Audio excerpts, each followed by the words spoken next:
Our kids are way ahead. Okay, I'd like to call to order the Committee of Community Business Relations.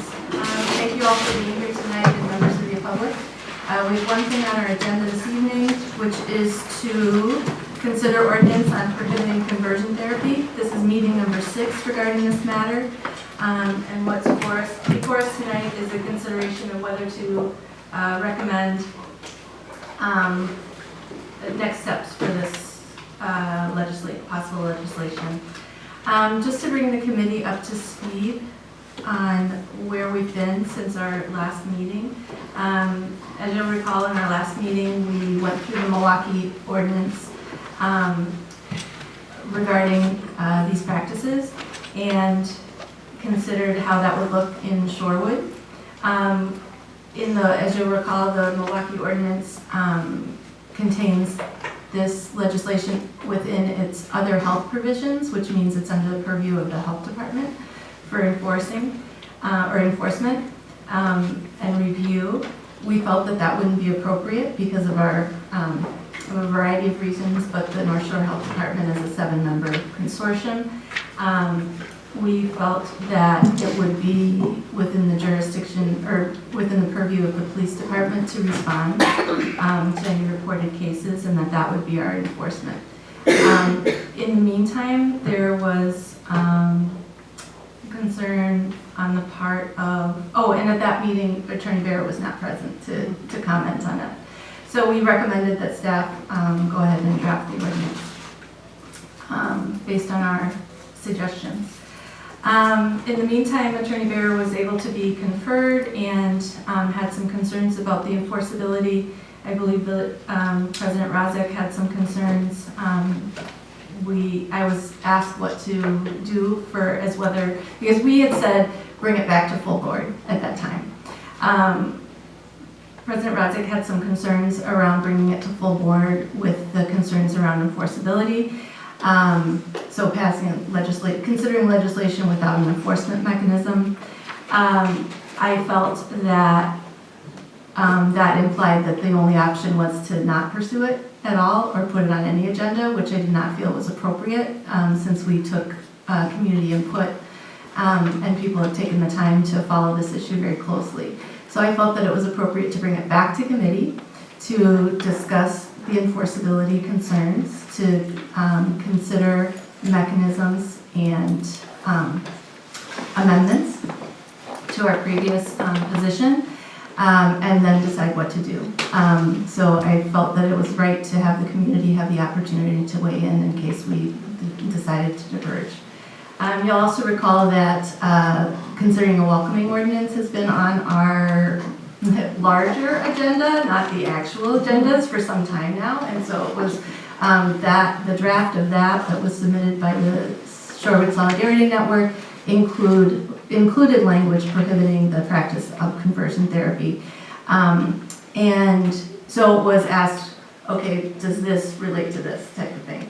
So what is before us tonight is the draft ordinance and making decisions about next step of that, of the conversion therapy ban, not the welcoming ordinance. We will handle that separately. I think that I would just like to start it off around, and I appreciate Attorney Bear. I think he's done a very good job considering all aspects of this legislation, this potential legislation, and it does remind me of when we have considered the welcoming ordinance and the other resolutions where he has cautioned us around taking action on areas that are outside of our authorities and power. So I appreciate his attention to this detail as well and looking out for the interests of the community in that regard.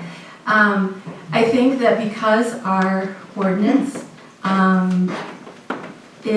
limits the scope of review for credentialed practitioners and paid services, that we're not getting in the area of mandating or regulating what parents can and cannot talk to their children about, what spiritual advisors can and cannot talk to their advisees about, that this is appropriate to consider a ban on this practice because of all the data that has been brought before us previously.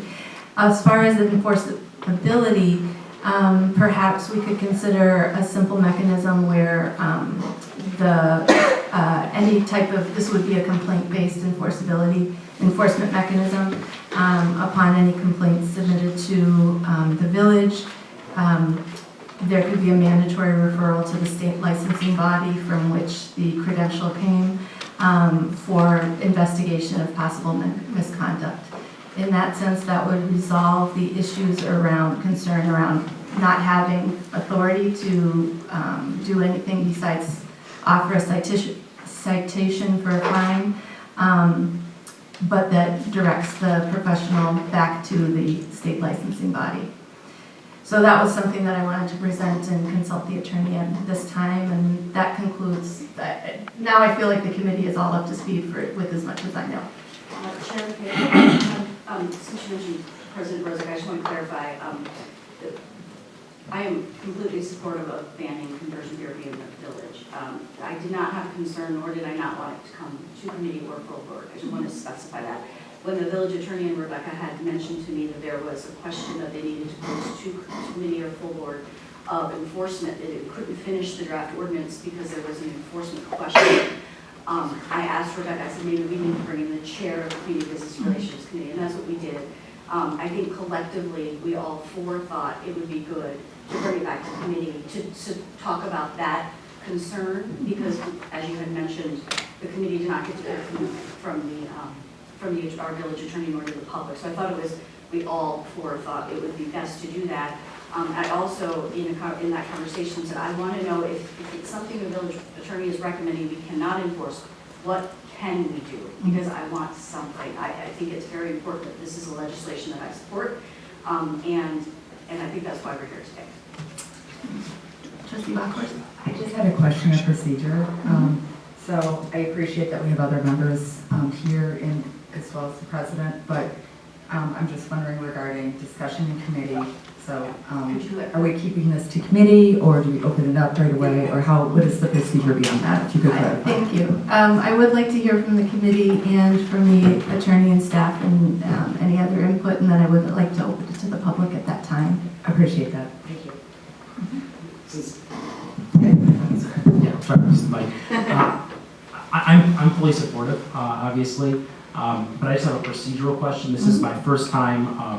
I switched committees, so this is my first time looking at this. And within our packet, there's a motion about lobbying, but there is no motion about the actual ordinance itself. So are we tonight discussing how to create an enforcement mechanism? Are we just discussing the ordinance, or are we discussing lobbying? I'm just not clear. Maybe that's more of a question for Rebecca. Or Attorney Bear? Do you want me to address what we discussed with respect to the enforcement mechanism? We can do that maybe first, if to Trustee Warren's concern or question. Since we don't have a motion before us, a suggested motion around drafting an ordinance, and it's about lobbying as advocates, can we switch and make a motion otherwise? Yeah, Okay. This is a committee, so Okay. it's a pretty free form, and there's notice properly. Okay. Well, I guess, Yeah, if I may, thank you for reminding me. So I did overlook the part of, I think a recommendation came about, since this would be best handled at the state level in terms of licensing and regulatory licensing. I believe when we conferred, it was suggested that perhaps the ICC or the state League of Municipalities could be effective in advocating at the state level for a state statute. So that is in our memo, and I'm sorry, I forgot to mention that, and that was asked what our position was on that. My feeling is that that's not what the community has asked us to consider. We have the ability to participate in larger lobbying efforts, and I know that advocates, I'm sure, are doing that, and we could join forces. I think what the community is directly asking us to do is to take a local stance that sends a message to the state that we would be in support of this. And so I don't want to back away from that. If we decide that that's not something that we can do at this time, I would rather the community have the opportunity to hear us not pass it rather than not address it. Yeah, and I appreciate that clarification because just like the Justice and Dignity Resolution and other things we've done, we've taken, other municipalities and across the state have also taken a stand in banning conversion therapy practices. So I think we'd be remiss to punt this off to other group to do what we've been asked and what we've promised actually this committee. And I understand that you were not part of the committee in the past, so I appreciate, the questions. But Trustee Maher, Trustee McKay, and I all voted unanimously in the past before the reconfiguration of committees to have this advance to full board. Now that was before the objections that came from various members, but I would like to also state that, in the absence of being a participant in those conversations, and this is probably a different discussion for a different time, but the bifurcation of the closed room committees and just various trustees and stuff like that does prevent the open spread of communication around these things. And I think it does also give us a lot more opportunity for misinformation. So I appreciate the overview tonight, and I'm glad that we're discussing this here again, and I'm glad that this did get brought back to committee instead of being pushed off to the ICC or any other, to someone else, because we did make that promise to the community. So Attorney Beard. Thank you. I guess first thing I'd like to say is I'm a resident of the village of Shorewood in addition to the municipal attorney. And personally as a resident, I'm glad that the village is discussing these issues and talking about them and looking at them. And I personally find the practice appalling and abhorrent and offensive. But my role as municipal attorney is to turn to the municipality and say, if we're going to regulate behavior, if we're going to control X, Y, or Z, and we're going to ban something, how do we enforce that? What enforcement mechanism is there? And if there's not a reasonable enforcement mechanism, then we should seriously consider whether it's practical to regulate that behavior. I'll give you a concrete example of what I mean by that.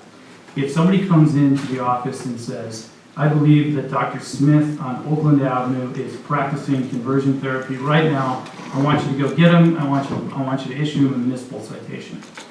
Now, how will the municipal prosecutor handle that type of a situation? It's not a criminal offense. We don't have any of the ability to subpoena records, patient records, evaluate that. We don't have the ability to conduct that type of an investigation. So the first question is, what are we going to do when the rubber hits the road and somebody comes in and they say, hey, look, we want you to enforce this against Dr. So-and-so, who we believe is conducting this type of therapy. There's no practical mechanism for the municipal prosecutor to ascertain or investigate that with the tools available to the municipal prosecutor. In the Milwaukee ordinance, they have placed it in their other health provisions, and theoretically the health department is in charge of that.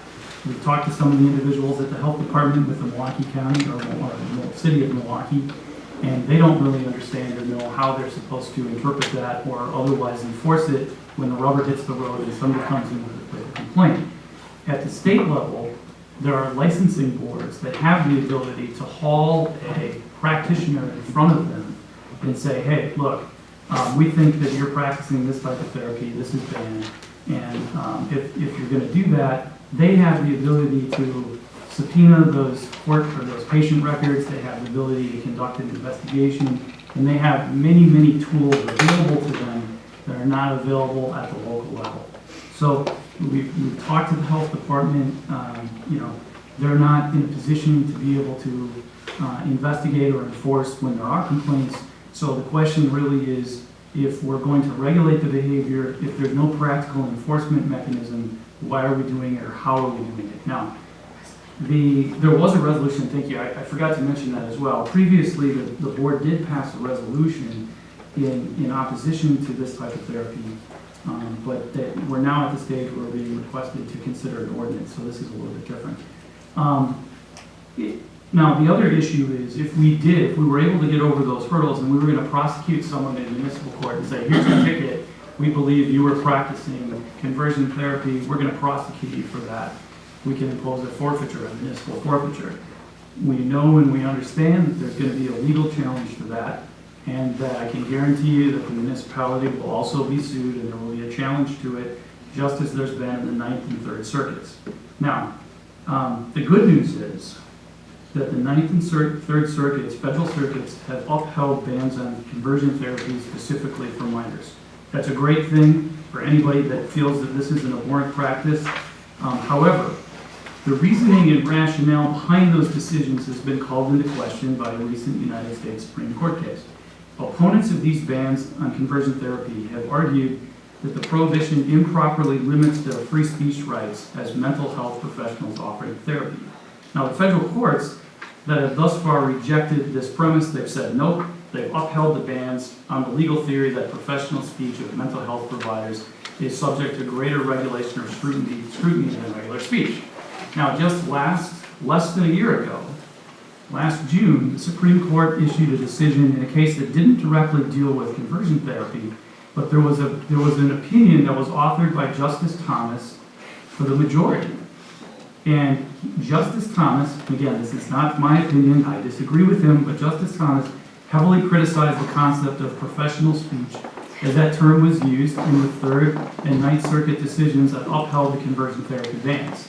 He suggested that the petitioner's free speech was not impaired, or would not be impaired merely because they were a member of a regulated profession.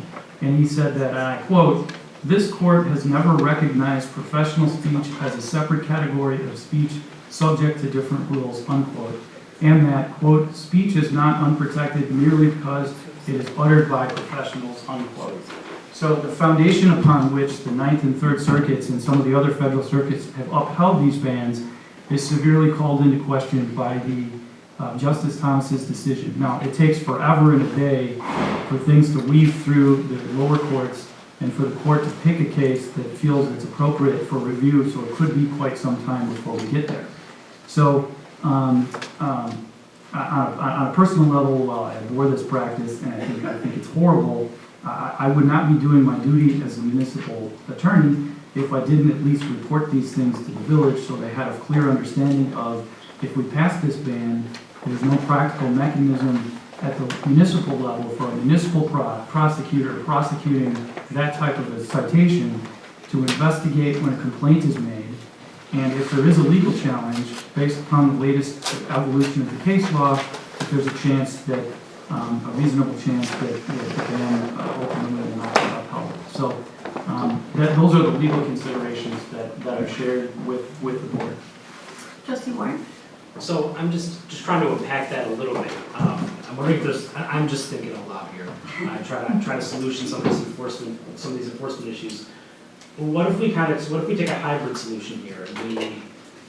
Would it pass muster if we were to say, if somebody makes a complaint that somebody's practicing conversion therapy within our village, we refer it up to the state level. I understand there's no law against it, but we refer it to the state level with kind of a, we don't approve of this practice, we would like it if you would investigate, please. I mean, obviously, we find better language than that, but is there a chance, we refer to the state and express our disapproval that it's happening? I mean, is that something that might be enforceable or pass muster in your eyes? Well, And if we moved it back to the purview of the authority of the supervision of the health department, would that take away the municipal prosecutor responsibility? Well, I think that anyone can make that complaint. I mean, right now, you can do that, and you can make a complaint to the Department of Licensing and say, I believe that this particular practitioner is engaging in something that's harmful to one of their patients. Here's my complaint, you should investigate. Now, consider also that the bans currently in existence relate to minors. So if you've got parents who are horribly subjecting their children to this, and what are you going to do? Call the parents and they say, no, I'm not going to release any of the records associated with the care of and I'm not going to talk to you. Now, again, if this was banned at the state level, the state licensing board would have the ability to make the practitioner answer those. But at the local level, or the municipal level, we don't have that power. And it's a criminal offense. It would be a criminal offense. Not just a fine. Right, yeah. I mean,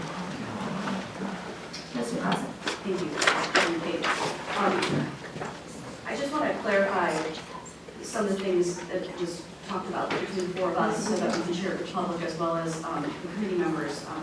We had a 10-minute conversation to see where we wanted to place what agenda it would go on. So there's a lot of, when Attorney Bear came to Manager Ewald and myself and said, I'm going to ask the committee how they want it to be enforced because there's no enforcement mechanism. I said, don't put that on the elected officials because we don't know how to enforce. We're here for you to tell us what is we're capable of. There are many, I sit on the ICC board, which is the 19 mayors and presidents from all the municipalities. And that board is put together because there are some things at the local level cannot enforce, that we can make laws, the state can make laws, the federal government can make laws. And so like we can't legalize marijuana, we can decriminalize it and make a fine. We could certainly potentially do that here, but our attorney is saying, I don't know how to investigate that. You've got to tell me, and I'm saying, I don't know either. So that's what I brought it here, we discussed, because we don't know that answer. If it is decided, again, like I said, if the local level is not the enforcement, we can issue a fine if we haven't enforced, but we can't decriminalize, we can't criminally penalize someone for this. Then the best thing that we've done, like other laws that are at the state level, including, say, legalizing marijuana, is get the ICC to lobby effectively, and I sit on that, so I want a direction. Does this board, as our committee and our board, want me to ask for it to go on the agenda of the ICC, and then we formally vote? 19 municipalities then can say, we want to ban conversion therapy at the state level because it would be a criminal offense and you have the enforcement area. That is the only reason that's in the packet today. I think we can do that regardless if the local government has an ordinance or not. Right. So, and I do think it's important to say that the resolution, just like the solidarity, or what was the one below? Justice and dignity. Thank you. We did, it's the same. We passed resolutions for both of those. So now we're getting into the, can we make a local law? I 100%, like I think all committee members and the rest of the board, want to make a law. Where, just like TIF law, just like marijuana legalization law, where does that law get enforced? And I have a really, when Attorney Bear came and said, you tell me, I don't know what to answer that. And so I'm looking to the committee when the board gets to full board and the public to help me, be able to say that would be the right local law. And I know our health department's here, and that maybe they can chime in. And our police, is there a chief here? No? Okay. Well, those two individuals would be very helpful to be here as well. Yeah, we have, in previous meetings, we have heard from them. Trustee Bachhorst? Yeah, and just as a reminder from our previous, this is the 6th meeting on this, and from previous meetings, we did decide that we were willing to take that risk of not having an enforcement agency because sometimes you have to actually put the cart before the horse. I know it's not perfect, it's not all the I's dotted and T's crossed, but this would not be a precedent. We've done that before in this village, as have other municipalities across the state. And waiting, and I love the fact that the ICC, Cudahy is one of the members of the ICC as well, and they passed the conversion therapy ordinance, ban, excuse me. I would love to see that there's momentum there, but that does not really have anything to do with this decision that we have before us, nor does the League of Municipality or any other ACLU or any other organization that is lobbying already currently at the state and federal level. So, but together we are much stronger, so the more municipalities that do join us with this, whether or not they have regulatory ability or not, does make this much more effective and does give us a louder voice at the state level. So I would love to see the ICC. It's not really, it's usually a place where things kind of go to die, not necessarily where they go to advance to the state level, but that you can have your own opinion. And nor do we really have a lot of political capital in the village of Shorewood with the ICC at the moment. But again, if you have the power, President Rosek, to make this happen, I think that would be grand for the cause. I'd like to open it up to members of the public, unless Trustee Warren, did you have something? Okay. Okay. Thank you. Good evening. Good evening. It's nice to see most of you. Again, my name is Shelley Gregory. I work for Forge, which is a national anti-violence organization that works with transgender individuals. We're headquartered in Milwaukee. We work with individuals throughout the greater Milwaukee area. We certainly work with and provide services to individuals who are residents of Shorewood. Can I do something? I have your card on last time. I have, yeah, right on. Okay. I'm very happy to offer what perspective I can on some of the enforcement issues. We've spent a fair amount of time at Forge looking at these issues. We work with the city of Milwaukee and I guess people. I can do this. There's so- Oh, yeah. Yeah. That's to prevent discussion. all right, how's that? I'll speak up. So yes, we worked with the city of Milwaukee in developing the proposed ordinance that Milwaukee passed and working to get that passed as well. I certainly appreciate the municipal attorney's explanation of kind of complicated confluence of judicial opinions, and we don't know precisely what will happen down the road.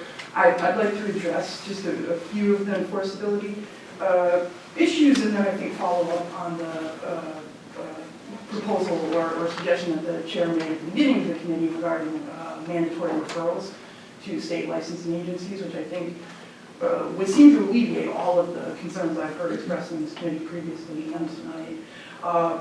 In terms of the validity of these ordinances, and that's really what the analysis about the constitutionality of ordinances goes to, I would take a little bit of exception, and I don't think it's probably worth getting into a great debate about it, that we do have two federal appellate courts. The next court after them is the Supreme Court, and as the attorney indicated, they had both in 2014 upheld conversion therapy statutes from New Jersey and California. The Ninth Circuit took a little bit different approach than the Third Circuit, and so in terms of how the subsequent Supreme Court ruling may or may not play out in terms of these conversion therapy statutes, I think I would say that I don't have a real strong opinion about how that case might affect those. And what the Ninth Circuit found, and I do think this is a bit important for you to hear, and this was approving or upholding the California conversion therapy statute. The distinction the Ninth Circuit made was we are not regulating speech. Okay, what these statutes do, what these ordinances do, is they regulate conduct, professional behavior, medical treatment. It is regulating the provision of medical treatment as government bodies do in myriad ways, probably one of our more highly regulated areas of life.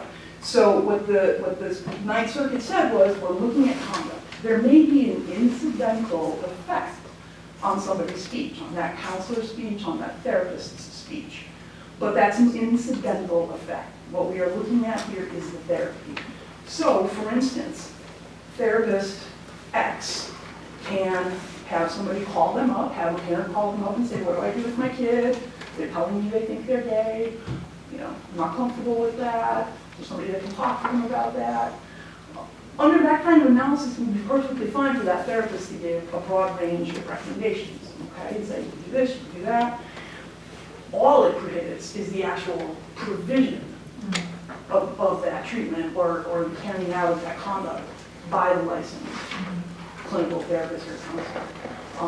And I will be happy to leave with you just a 4-page report from the National Center on Lesbian Rights.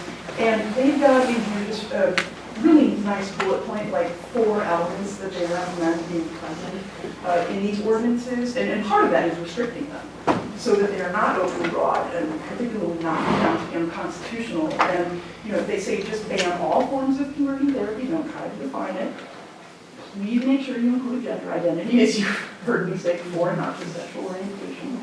As a sub-part of that, it makes sense, as the Milwaukee ordinance does, to clarify that providing assistance to a transgender person who themselves wants to engage in the process of gender transition is accepted from the legislation. Have it only apply to minors under the age of 18, and have it limited to licensed credentialed providers. And part of the way Milwaukee does that is to say, therapy or counseling is being provided for a fee. So, structuring the ordinance in that way, limiting it, I think, also protects you from concerns about the validity of the ordinance, as your attorney certainly directly articulated. In terms of your enforcement What I have found in my review of statutes and ordinances across the country, I've not seen any statute or certainly no state statute that, and I certainly could be wrong, I haven't seen a state statute that actually imposes criminal penalties for violations. These statutes and ordinances tend to be civil penalties. I have not seen one that is criminal. I don't know what the likelihood is of that happening in the state of Wisconsin. I believe the bill that's in front of the legislature now also provides civil penalties. So you know, I don't know that that's some other alternative that's kind of existing out there for the village. But again, I do think, you know, what we see in many of these statutes, I think New York statute in particular, the enforcement remedy there, mechanism is exactly what the chair mentioned earlier. It's simply a mandatory referral based on a complaint that comes in about somebody's practice. It is a mandatory referral to the licensing board. So whatever the appropriate licensing board may be, if it's a social worker, you know, clinical social worker versus a marriage and family therapist, whatever, you know, whatever it is, whoever has issued their license, you know, certainly has got the ability to regulate them. It means that Shorewood is taking affirmative action, is responding, is enforcing, you know, a prohibition that it has created. It is doing right by its children and by LGBTQ people in the community. And it really takes you out of the position of having to do the nitty-gritty enforcement work. So that would certainly be a recommendation that Ford's made for you all to look at. And I'll have to leave you with this NCLR. Sort of bullet points about crafting these. They've also got a toolkit for public officials and legislators, and the URL is in this document. So there may be something there. I think that's all I need to say. Actually, I'm going to say one more thing. The ethical standards that adhere to the various professions that are implicated here. Those ethical standards essentially prohibit these people, licensed therapists, from engaging in conversion therapy. So it is, you know, it's not the case that the state licensing board, for instance, wouldn't have something to enforce. I'm not entirely certain about this. My assumption is there are some ethical standards that are laid out that clinicians in the state are following. And the national organizations have all said, in terms of licensing organizations and credentialing organizations, that practicing conversion therapy is antithetical to the provision of medical care and ethical medical care. Thank you. So we'll make sure that copies are made for all board members as well. Thank you. Cindy Bear, do you have any thoughts? So if I could just, sir, could I ask you a clarification question? I was just taking notes. Would it be, so you were suggesting that essentially the enforcement mechanism would be referral to the state licensing association? I think that's something everybody can get behind for sure. Absolutely. Is that what you, I just want to make sure I was, okay. Yes, and I believe that the New York statute, I believe that's the remedy that the New York statute provides, is simply referral to the licensing agency. Yeah, I mean, as you indicated, they have the enforcement capacity. Absolutely. Yeah. I just wanted to say thank you, because I've enjoyed listening to you for the last 2 meetings. It's just been really informative. Well, I thank you very much, and I appreciate the work that you all are doing as well. Thank you.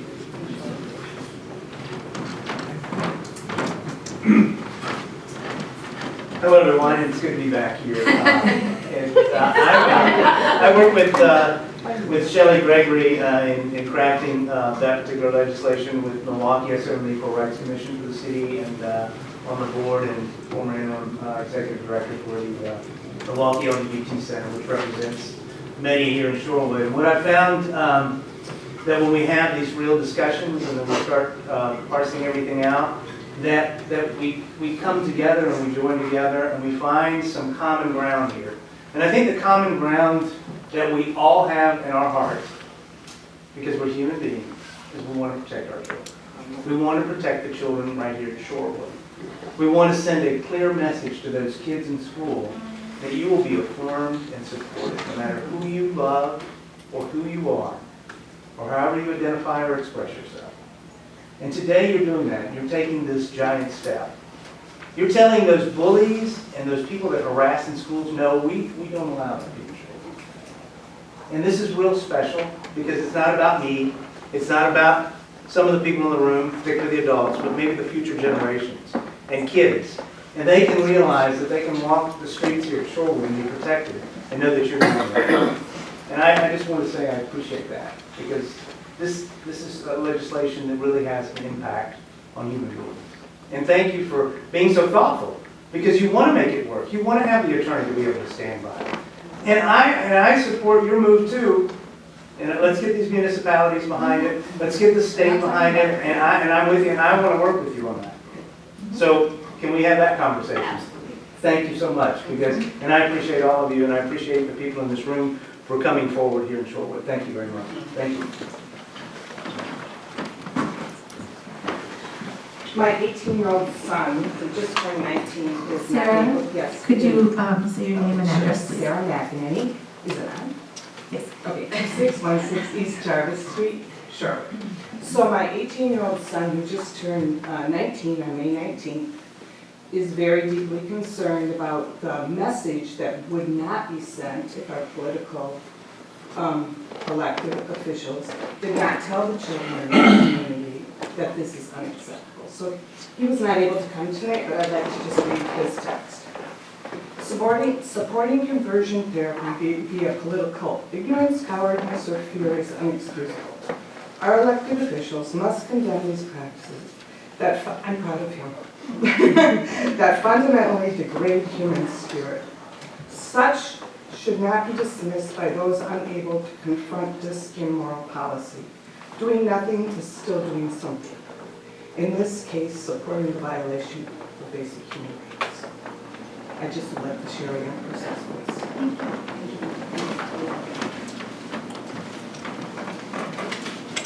Is there anyone else who would like to speak at this time? Just because I did a large amount of rallying of the Shorewood community on this. My name is Jen Murray. I live at 4325 North Farwell Avenue. And I moved to Shorewood from Cudahy, believe it or not, where I thought that I would be coming to a much more progressive, forward-thinking community. And I didn't just move here alone, I moved here with my wife and our 2 children. So I'm going to read, because I'm feeling very empowered by the amount of amazing neighbors who are behind me, the testimony that my wife submitted, because she's home with her children. And I will just say that I am someone who has worked in LGBTQ plus work in this community and testified at the April meeting for the last 10 or over 10 years. And so my esteemed colleagues, Tony and Shelley, I respect all that you've shared and I really appreciate you providing the concerns around enforcement. But I think that it is critical that the voices of the Shorewood community be heard, especially those of us who identify within LGBTQ plus communities during this month of June, which is the Pride Month celebration time. So I will say that my wife also started her career in the Milwaukee LGBT Community Center where we met, where she was doing anti-violence work. So this is pretty passionate element to our family and to the stories, and so I do just want to share what she wrote actually to President Rozak. So she said, I'm reaching out to you as a resident of the village of Shorewood with concern and in hopes that you will recognize the significance you and the Shorewood trustees have before you regarding the potential ban on conversion therapy. Writing the word potential makes my heart cringe. As an alumnus of Shorewood Schools, class of '96, I recognize the value that Shorewood has within our education system and the opportunities that our community provides our young people. As a parent of a child currently at a Shorewood Elementary School, shout out to my child's bestie who's in the audience, has a connection to family members and to members of our community that I hold to be important to our child's upbringing. As a member of the greater Milwaukee LGBT plus communities, I have the expectation to live in a community that respects me as a person and supports other members of my communities. I live in Shorewood for many reasons, and a connection to diversity and values of support is one of those reasons. I ask the question, why is this ordinance being put on the back burner? When collective voices can ring loud and true as to why this is such a significant step for Shorewood that is seen by so many as a place that is safe and affirming for our young people. Why, when we pay taxes to support a community that places such value on education, are diversity and inclusion not integrated into the way of life, the policy, the practices, the procedures, and the mission of our communities? The month of June is now here, and with that comes Pride Month, a period of reflection, celebration, and a time in which LGBTQ+ individuals and groups come together with an energy that fuels a recognition of identity and personhood. The back burner has been lit, community members are aware, and with the trustees meeting here today, I trust that the public being present, you will demonstrate to us that you are committed to protecting our LGBTQ+ young people. We will continue to make our voices heard, and we ask that you continue to be transparent and listen to us. Please do your part to recognize and align with the need for a community that prioritizes its youth and aligns with the values of leadership, integrity, and safety. Thank you. Thank you for your protection too. Thanks. We are, Dr. Cole, please come forward. I just wanted to say we are about 1 minute from the time that we're supposed to stop, but I don't want to cut anybody off, so. Well, I'll be quick. Ken Cole, and I live in Shorewood. So I hadn't planned on saying much of anything, but I think it's important to recognize, and I want to thank you, Tony, for your positive message. And I want to have a positive one too, but I think I have to recognize that others will receive a positive message if this is not passed. It'll be one that says of all the states, I think it's 18 states now total, a ton of cities that have passed it. If we don't, it sends a message across the bow that, oh, let's pump the brakes. If Shorewood, this progressive community, can stop and not do this because of these concerns, which I'm sure are valid, I think that gives them pause. Right now, when the Supreme Court is looking at ways, potentially, of kind of putting less pumping the brakes. And no offense to the work that you all have done, the fact that I'm hearing Justice Thomas's name referenced as a rationale to why this might not proceed, I understand it. I'm not a lawyer. I'm a dad. And I work with kids that are going through this. So I think we have to think, if we don't do this, it'd be nice to know why, full transparency. But also know the message that's being sent across the village and across the city and across the nation, that maybe the tide has turned. So I'm sure you'll give it much thought, and I thank you for your time. I guess what I'd like to do is just remind us that I guess I don't want people to respond to individual comments at this time. Can I make a motion? So I'd like to make a motion, and this is just to remind some people that it's the second time we've made this motion, but now that we've heard from the attorney, I'd like to move that we move this to full board for consideration. And is there anything either of you want to add to that motion before I finalize it and get a second? Could we, I would like to say, I don't have the ordinance for me with referral to the state licensing board as the enforcement mechanism. Is that? Do we need to do that, or would that assuage some of your? I need some direction. Yes. That's why Okay, I- sure. No, with the referral, To the state licensing board as the enforcement mechanism. yes, As discussed at committee. as discussed at committee. And do we also want to recommend that the village board lobby advocates for the state regulations, and if there is a state criminal offense, we can do both. Oh, we can, sure, but, I mean, we don't want it to be mutually exclusive. We don't want it to fail because of that second part. Yeah, I would recommend that we take this motion separately and then follow up with the direction to, for support for President Razak to work with the ICC around adopting this as a matter of business. But make it two separate. Yeah, so again, the motion is to refer this to full board with the direction given as far as the enforcement that trustee Warren. I would, because we have discussed a lot, and President Rozek, the reason why I don't feel you need to respond directly to Dr. Cole's comments is that you guys everybody can have conversations outside of here or at the break. I guess I would like to call the question just because we are at time and we have discussed it pretty thoroughly, 6 meetings now. And so I would like to say, do you need us to read the motion back?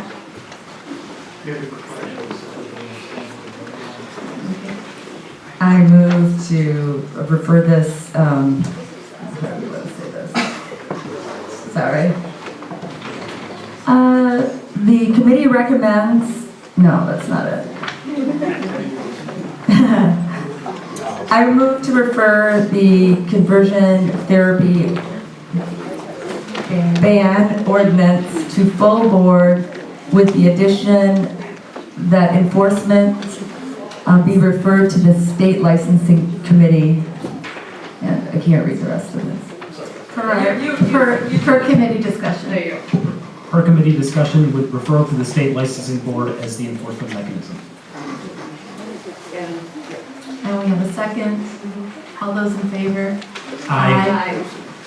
Opposed? Motion carries 3-0. Thank you. Thank you all. See you Friday. And with that, I would like to adjourn the Community and Business Relations Committee at this time.